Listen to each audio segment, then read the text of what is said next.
मृत्यूपूर्वी मिळणारे 10 संकेत.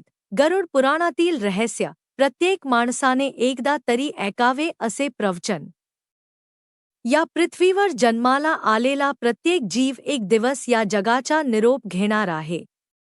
पण मृत्यूची भीती माणसाला नसते. भीती असते ती अपूर्ण आयुष्याची. अनेक धार्मिक परंपरांमध्ये असे वर्णन आढळते की मृत्यूच्या आधी काही संकेत मिळतात असे मानले जाते. आज आपण त्या श्रद्धांबद्दल जाणून घेऊ आणि त्यातून जीवनाचा खरा संदेश समजून घेऊ. गुरु-शिष्य संवाद. शिष्य म्हणाला, गुरुदेव, माणूस मृत्यूला हरवू शकतो का? गुरुजी हसले, नाही बा. पण तो मृत्यूच्या आधी अर्थपूर्ण जीवन नक्की जगू शकतो. संकेत 1. स्वप्नात दिवंगत नातेवाईक दिसणे. काही पारंपरिक श्रद्धानुसार वारंवार दिवंगत पूर्वज किंवा नातेवाईक स्वप्नात दिसणे हा एक आध्यात्मिक संकेत मानला जातो. याचा अर्थ घाबरणे असा नसून आत्मपरीक्षण करण्याची वेळ आली आहे असा संदेश अनेक प्रवचनांत दिला जातो. दृष्टांत. एक मुलगा परदेशात स्थायिक झाला. वृद्ध आई गावात एकटी राहिली. एका रात्री त्याला स्वप्न पडले. दिवंगत वडील म्हणत होते, तुझी आई रोज दाराकडे पाहते. तो दुसऱ्याच दिवशी घरी गेला. आईने त्याला मिठी मारून म्हटले, आज देवाने माझी प्रार्थना ऐकली.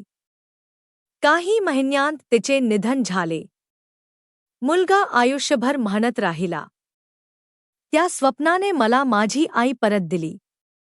संकेत 2. संसाराचा मोह कमी होणे. अनेक आध्यात्मिक कथांमध्ये काही व्यक्ती शेवटच्या काळात संपत्तीपेक्षा नाती आणि देवस्मरणाकडे वळतात असे वर्णन आहे. दृष्टांत. एका श्रीमंत सेठाने आयुष्यभर पैसा जमवला. शेवटच्या दिवशी त्याने मुलाला विचारले, एक सोन्याचे नाणे देऊन मला एक श्वास विकत आणता येईल का? मुलगा शांत राहिला. सेठ रडत म्हणाला, मी संपत्ती कमावली, पण जगणं हरवलं. संकेत 3. जीवनाचा हिशोब मनात सुरू होणे. अनेकांना शेवटच्या काळात जुन्या चुका, अपूर्ण नाती आणि क्षमा मागण्याची इच्छा तीव्र होते. दृष्टांत. एका वृद्धाने मुलाला सांगितले, माझ्या भावाशी मी 40 वर्षे बोललो नाही. मला त्याच्याकडे घेऊन चल. दोघे भेटले. त्यांनी एकमेकांना मिठी मारली. वृद्ध म्हणाला, आज माझे ओझे हलके झाले. संकेत 4. दिवंगत व्यक्तींची आठवण किंवा दर्शन झाल्याचे सांगणे. काही धार्मिक परंपरांमध्ये असे अनुभव वर्णिले जातात. त्यांचे अर्थ विविध श्रद्धांमध्ये वेगवेगळे सांगितले जातात. संदेश. भीती नव्हे, तर प्रार्थना, शांतता आणि कुटुंबाची साथ महत्त्वाची. संकेत 5. अंतर्मनातून देवस्मरणाची ओढ. जीवनभर देवापासून दूर असलेला माणूसही कधी कधी शेवटच्या काळात प्रार्थनेकडे वळतो. दृष्टांत. एक नास्तिक व्यापारी शेवटच्या दिवसांत म्हणाला, माझ्या घरात रोज आरती व्हावी. त्याच्या मुलांना प्रथम आश्चर्य वाटले, नंतर त्यांना कळले की मनाला शेवटी शांततेचीच गरज असते. संकेत 6. क्षमा मागण्याची तीव्र इच्छा. गुरुजी म्हणाले, राग घेऊन झोपणारा माणूस उद्या उठेल याची खात्री नाही. दृष्टांत. एका मित्राने मृत्यूपूर्वी दुसऱ्या मित्राचा हात धरून म्हटले, माझी चूक झाली, मला माफ कर. दोघेही रडले. गावातील लोक म्हणाले, हीच खरी संपत्ती आहे. संकेत 7. अहंकार विटू लागणे. राजा असो किंवा गरीब, मृत्यूसमोर सर्व समान. दृष्टांत. एक राजा म्हणाला, माझा मुकुट माझ्यासोबत द्या. राजवैद्य म्हणाले, महाराज, या प्रवासात मुकुट नाही, फक्त कर्म सोबत जाते. संकेत 8 वेळेचे खरे मूल्य समजणे. लोक म्हणतात, उद्या करू. पण आयुष्य म्हणते, आजच कर. दृष्टांत. आईने मुलाला म्हटले, 5 मिनिटे बस. तो म्हणाला, उद्या. दुसऱ्या दिवशी घरात शांतता होती. आई नव्हती. संकेत 9 नात्यांची किंमत समजणे. शेवटी माणूस बंक ब्लन्स नाही, तर आपल्या माणसांची नावे आठवतो. दृष्टांत. एका वृद्धाने शेवटच्या क्षणी मुलांचा हात धरून म्हटले, माझ्या जाण्यानंतर मालमत्तेसाठी भांडू नका. एकत्र राहा. संकेत 10 आत्मपरीक्षण. गुरुजी म्हणाले, प्रत्येक रात्री स्वतःला विचार, आज मी कोणाला आनंद दिला, कोणाला दुखावले? आणि जर आजच माझा शेवटचा दिवस असता, तर मला पश्चात्ताप झाला असता का? अंतिम भावनिक कथा. शिष्य रडत म्हणाला, गुरुदेव, मला मृत्यूची भीती वाटते. गुरुजींनी त्याच्या डोक्यावर हात ठेवला. मृत्यूची नाही, व्यर्थ आयुष्याची भीती बाग. जो प्रत्येक दिवस प्रेम, सेवा, सत्य आणि परमेश्वराच्या स्मरणात जगतो, त्याच्यासाठी मृत्यू हा अंत नसून एका नवीन प्रवासाची सुरुवात असतो. शिष्याने नम्रपणे विचारले, मग सर्वात मोठा संकेत कोणता? गुरुजी उत्तरले, आजचा श्वास. तो अजून चालू आहे, म्हणजे ईश्वर तुला बदलण्याची संधी देत आहे. समारोप. मृत्यूचे संकेत शोधण्यात आयुष्य घालवू नका. जीवनाचे संकेत ओळखा. आईवडिलांची सेवा करा, मनातील द्वेष सोडा, चांगली कर्मे करा आणि परमेश्वराचे स्मरण ठेवा. कारण शेवटी धन, मान, पद काहीही सोबत जात नाही.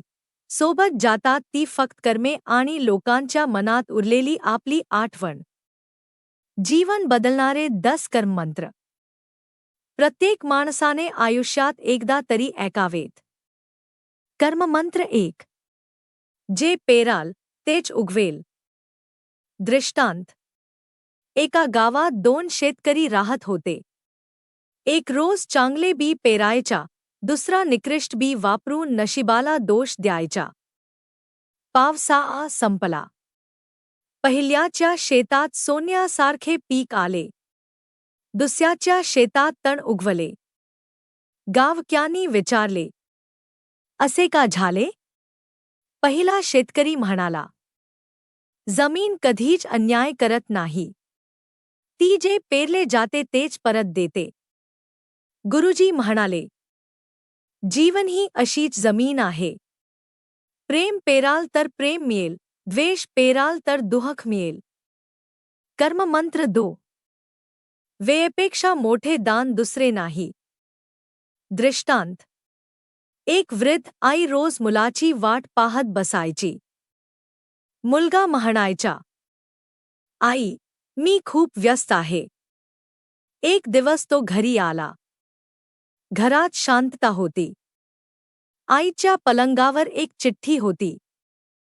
बा, मला तुझ्याकडून पैसा नव्हता हवा. फक्त थोडा वेळ हवा होता. त्या दिवशी त्याला कळले, गमावलेला पैसा परत मिळू शकतो, पण गमावलेला क्षण कधीच नाही. कर्ममंत्र 3.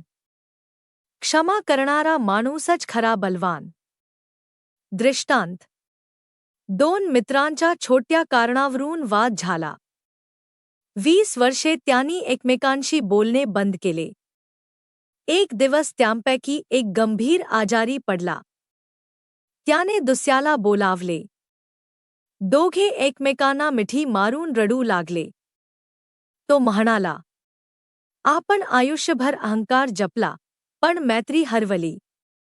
कर्ममंत्र 4. अहंकाराचा शेवट नेहमी पश्चात्तापात होतो.